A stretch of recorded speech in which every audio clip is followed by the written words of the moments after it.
Well, in line with international developments, the government has decided to introduce a new foreign investment screening regime in Ireland for the first time, and the bill will enable the Minister to review transactions involving foreign investment here. The Minister will have the power to either clear transactions with or without conditions or block them on public order or security grounds. So the bill will apply to transactions involving either an acquisition of control of an asset in Ireland or the acquisition of certain shareholdings in undertakings in Ireland by third country undertakings. To be caught, transactions must also impact on certain areas of activity and also meet the value of the transaction must meet a certain specified threshold, which is currently set at 2 million in the bill, but this can be increased.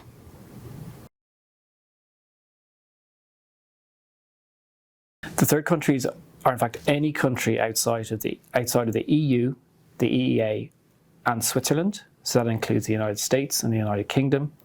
So investors from any of those countries fall within the scope of the regime.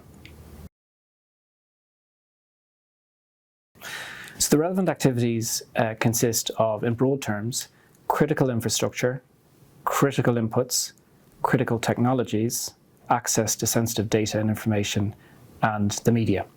So to be caught, a transaction must impact on at least one of these areas of activity. So if a transaction falls within scope, it must be notified to the Minister by the parties involved in the transaction and cannot be completed prior to clearance. The Minister will also have a broad call-in power to review transactions that don't actually trigger a filing obligation, but in the view of the Minister may impact on public order or security in Ireland. The Minister will have 90 days to make a decision on the transaction, and this period can be extended to 135 days when required. Well, the new regime is a big change in terms of the regulatory landscape in Ireland when it comes to transactions. So parties to a transaction will now need to assess whether a filing obligation arises. If it does, prepare the filing and also plan for a review period which could be potentially lengthy and factor that into the deal timetable. The bill is currently working its way through the legislative process here and may be enacted, I expect at this point, during the course of 2023. There may also be a further period of time before the new regime becomes operational.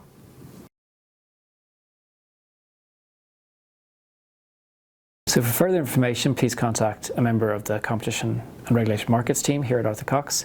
There's also a briefing that we've prepared on the bill, which you can find on our website.